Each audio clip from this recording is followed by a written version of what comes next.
Hello, and welcome to season 2 of the Working While Homeschooling podcast, the podcast for workingwhilehomeschooling.com, where our mission is to help homeschooling parents make money, maybe even have a career while continuing to homeschool and without losing their sanity.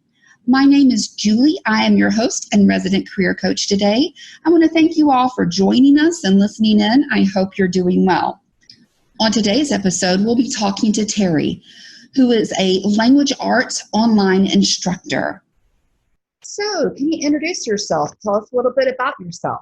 Okay, hi, Julie. My name is Terri Hedrick, and I am a homeschooling mom. I'm an educator. I've been an educator all of my life, and I still teach part-time online. And I run my own business, my own homeschool consulting and evaluation business, and I create homeschool curriculum. And I have written a book for moms, not only homeschooling moms, but just moms in general. My girls are both in high school now, and we've been homeschooling from the beginning. And we just love it. I think the homeschooling lifestyle lends itself to us being able to do multiple things, you know? Absolutely. So tell me, how did you kind of get into this? How did you get into, teaching and creating curriculum and everything? Oh, okay. Well, like I said, I was an educator before right out of college, really. And before I was married, before I had my kids, and I taught in the elementary schools, and I loved it. And I never thought that I would be homeschooling, but once we decided not to send my oldest to the Montessori school that we were planning on sending her to, it just kind of became a natural progression of things, because I was in the elementary school, so I figured, I can homeschool through elementary school. And then I got my certification in high school and middle school, and I started to teach high school and middle school online. When I started homeschooling, I found myself kind of lonely for that intellectual output, and I missed my colleagues. And I was older when I got married and older when I had my children, so I didn't have any mommy friends really when I first had my girls. So I missed that, and I especially missed my students in the classroom. I love teaching my own girls, of course, but something about teaching others' children that's just kind of, I guess, in my blood. And so I still do it. And I teach high school now online, and my student population is kids in a juvie boot camp, and kids who are hospital homebound for whatever reason, and kids who are in a drug and alcohol rehabilitation facility. Well, how did you get into the online teaching? Because I know that there are a lot of homeschoolers that are kind of interested in that concept. Yeah, and even more so now. I was in a Catholic co-op. My girls were very small, and I knew a bunch of ladies, and they knew somebody who was running. It was a Catholic online school, but at that time it was brand new, and honestly, nobody really knew how. The platforms were really clunky, and it worked, but it was difficult, and there wasn't a lot of support because nobody had ever done it before. Then I took it to our local college here, and they were also starting an online teaching program. So I sort of helped develop that program based on what I had learned the previous year at the other school. After that, then I went to Florida Virtual School, really big and huge, had a lot of money behind it. And so, that platform was awesome and great. And they had systems in place that worked. Now I'm on my fourth. So with your kids in school, how does that kind of work? What is kind of like the typical day look like for you guys? A typical day now that I'm working with this other company, and now I'm teaching part-time. I did teach part-time all along online, except for I had a 4-year run as a full-time online teacher while homeschooling, which was rough.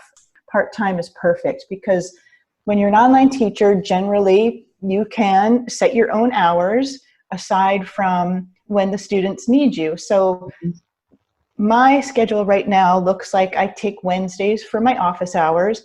The rest of it, as far as like grading and stuff, I can log on and do that whenever I want to. So sometimes I'll even leave it until after dinner But that's a general outline, typical day for me, how it works now. Works well. And your girls are in high school, so are there particular curriculum or homeschool resources that you kind of like and use in your own?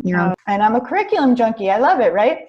It's homeschoolconnectionsonline.com. They have online classes that you can pay for that your kids can take live, or you can sign up for a recorded subscription.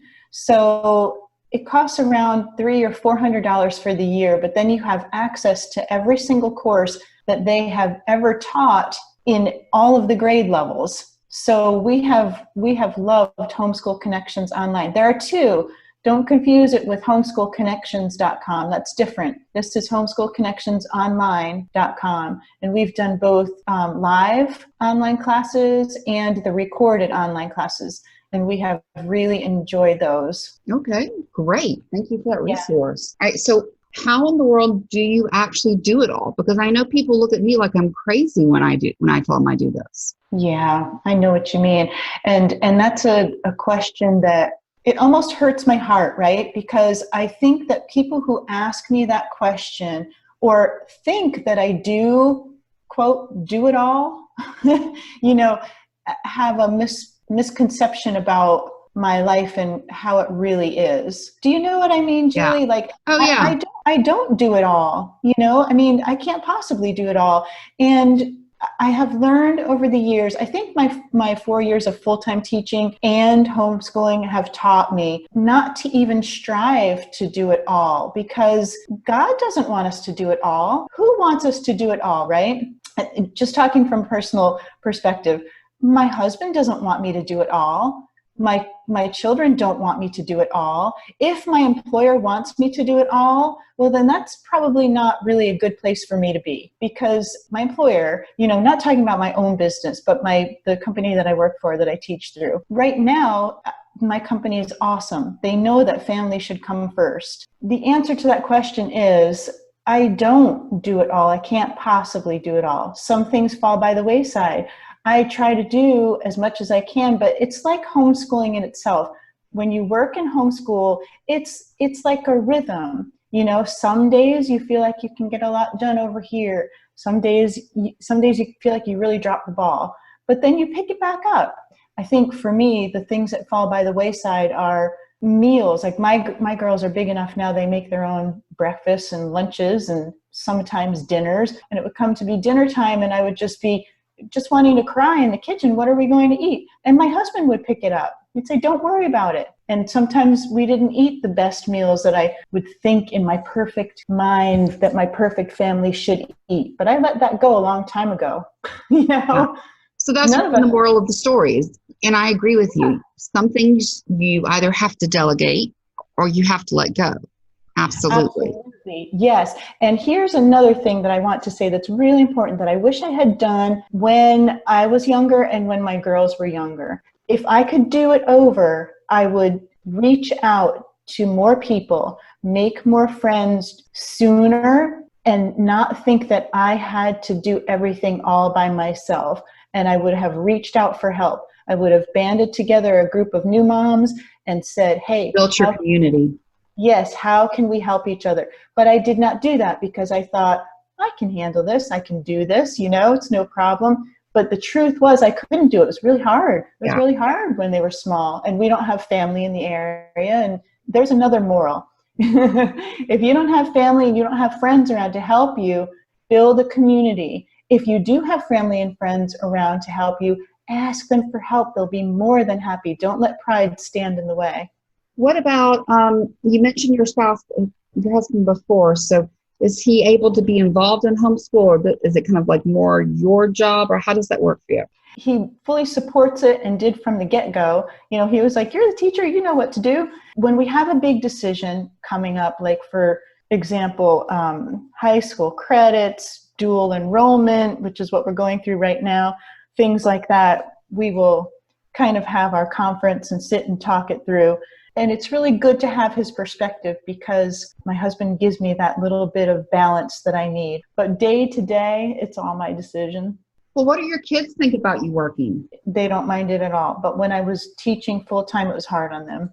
It was hard on all of us. So when I did take the newer job that I'm working right now with the company, my girls were skeptical.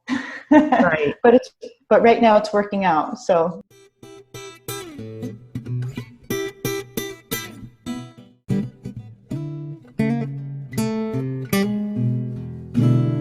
So what would you say like are some like the biggest kind of challenges or problems that you've had to deal with in this working with homeschool life?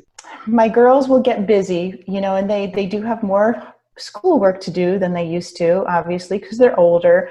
But we will have days where we go to the park and they get together with their friends from their homeschool co-op, and they hang out with their teenage friends, which is super important to me to allow them to have time with their friends, especially when at this age, as teenagers. And we will always have to be the first to leave because I'll need to get home and take care of things, Right. Yeah. No, it's having to live your life by the calendar. And I always used to tell people I have to live my life in half-hour increments. I understand that. And I used to say the same thing. And you know what? I think also what has helped me too is I used to try to schedule my days, and I have let that go. I've let that rigid schedule go. I still have the same amount of work to do. I still know that I will get the work done, but I won't necessarily have to, like you said, be watching the clock and putting all that extra pressure on myself to get those things done within those time frames. I don't love being in the kitchen. Like I said earlier, planning meals and cooking and stuff is not one of my strengths or one of my first loves. So I do love my Instant Pot, and I love I've heard a lot of good things about the Instant Pot. Yes, and I love my crock pot. And if I do a meal plan, which I dislike, and if I do the meal plan and I go and I shop and I get everything I need and have it there and can throw it in the Instant Pot or throw it in the crock pot, it makes my life so much smoother. And my family's too, right? Yes, absolutely. Yeah. I found a really good app, a meal planning app, and I have been using that because it will automatically give you the grocery list too, which is awesome. It's called Mealime, Mealime, and I've been enjoying that one. Okay, so everybody, we have to go up and look up that meal app because definitely I can sign up with that. What are some of the questions that you get from people when they find out that you're working and homeschooling at the same time? Well, you know what? A lot of people really want to work and homeschool at the same time. And of course, I think homeschooling is fulfilling and it's wonderful and it's awesome. But for a lot of us, especially those of us who worked before we had our kids, we still have that need, to have some kind of work life. Others of us have to, we have to bring in that income, even if it is, a part-time income for my job, but then I have my company too. So a lot of people really do want to work while they homeschool. There are a lot of things that homeschooling moms can do now online to earn money. I mean, it's amazing. It wasn't like this when we were first starting out with homeschooling. No. I started working online. I started my coaching business 2008. But when I really started getting active in, let's say, 2010, after my youngest was 2 and all, I had people looking at me like I was crazy. And that was 2010. Yeah. And I started doing it about 30 hours a week by 2012. And I would still get, that's so weird. So you can do that? You don't have to coach in person. Now I'm at the point when people were calling me and trying to, hire me. And I was, I only work from home. And if you don't like that, we can hang up now. Yes. The same thing, same here. I started to do evaluations and I built a website for it. And that was in 2008. And I would do evaluations for local families. It grew so quickly that I didn't want to be away from my family. So I moved to doing it online. And I did lose some clients that way because people still wanted to meet me in person. But now I'm finding out that people want to do it online because it's so so much more convenient Right. for everybody. Sometimes I would get questions like, how do you know that you're meeting your children's needs? And it kind of made me feel guilty. Are you neglecting your children to build your business? Which I wasn't doing, Right. I'm on both sides of that coin, to be honest, because, of course, I excel at mother guilt, honestly. So Yeah, we all. A plus. Yeah. I get A pluses in mother guilt. So it's really easy for me to feel guilty that I'm not sitting in there hovering over my kids. We're doing all these things together. But honestly, at 6th and 8th grade, the last thing they want is me being near them right now. They're just at that age where mommy is weird. They really don't want my help. Yeah. Like I'll go out there and like, so have any questions? What can I do? How are you doing on this? Blah, blah. And they're like, just leave me alone. Let me do my work. So part of that, I need to be respectful of kind of where they're at in life and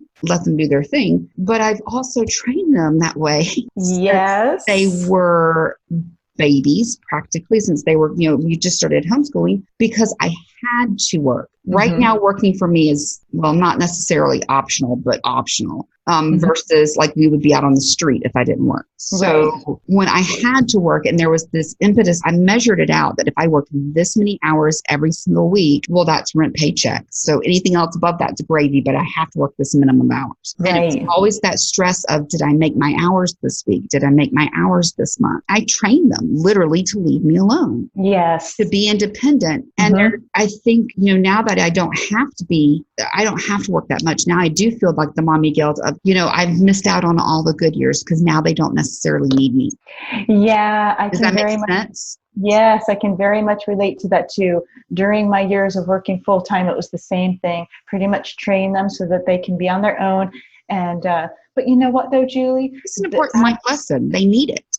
Absolutely. And the goal of every great educator is to help your students become self-sufficient learners. Because that's your end goal. So if your kids learned it earlier than others, and if they're thriving right now, then that's great. And I have found that some of the time that I feel like I may have missed, now we can make up for it now that we don't have to work ourselves crazy. And we do have a little bit of extra time with our kids, just simply by running them around to all their social activities. Oh my gosh, that's my new job. Yeah. I've decided I really hate being in a car. Yeah. I hate car. That's actually what I'm doing all day tomorrow we're going to 4 different events. The taxi driver years. Oh my gosh. I hate this part. Yeah. You know what? I got this wonderful advice. Someone said this once when my kids were babies. And it just kind of struck me as like one of those things that always stuck in my head is that literally our job as parents is to work ourselves out of a job. Yeah. I mean, that's literally our goal is to be, when infants, they need us for everything. And frankly, at some point, you want them to not need you. You want them to be out of your house. The running joke about, guys not being able to do their own laundry or not knowing how to cook or whatever, like the stereotypes, but that's not what we want for our kids, right? We want them to be self-sufficient. So a lot of that, I keep reminding myself, it's like, well, my kids are pretty freaking self-sufficient at this age. This is good. This is good. Yeah. Yes. So, absolutely. I totally get it. Yep.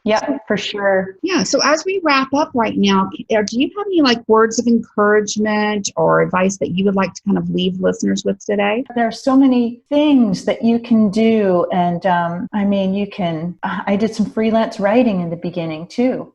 Before I was teaching online, there's just so many things that you can do. If you're a graphic designer, you can freelance and do that. There are virtual assistants, that people who run websites like myself hire to do just, different things. If you're really into social media, you can be a virtual assistant and just, schedule social media things for bloggers and for people who have websites like this. There are all kinds of groups on Facebook you can join to learn more about that. I mean, the possibilities are endless. And then I know some people who teach for, I can't remember the name of the company, but they hire people to teach Chinese students English. And you don't have to have. There are several of those now. So there's a lot of different ways you can do that. Right. And you don't have to have a teaching degree, to work, to do those types of jobs. There's just a lot out there. And so I just want to encourage everybody that, you can do it, because really the homeschooling years go by so quickly. I'm here to tell you, if you think that you want to work once your kids are grown and gone, it's good to just, sort of keep a foot in the door and do something along path while you're homeschooling as well. Okay, awesome. Thank you so much for spending your time here with us today. Thank you so much, Julie. As we wrap up our episode today, I want to thank you all for listening in. There are a ton of great podcasts out there, but you chose to spend your time here with us. So thank you. Please be sure to check out the show notes for the links to my site, workingwhilehomeschooling.com, and all of the great ways that you can connect with me online. I do appreciate our listener supporters. So if you enjoyed today's podcast, you too can support us with a small monthly donation that helps me continue with great content and interviews like you've heard here today on the Working While Homeschooling podcast. Just check out the show notes for the link. I appreciate your online reviews, all of you that have subscribed to our podcast, and thank you to all of you who have been sharing this with your homeschooling friends. If you know someone that you think would be a great guest of the podcast, please let me know at julie@workingwhilehomeschooling.com. Thank you for listening in today. Thank you to Terri for being our guest. And everyone, please make sure you join us in our Facebook group for a continuing conversation on today's topic and beyond. I look forward to seeing each of you soon at our next podcast for Working While Homeschooling.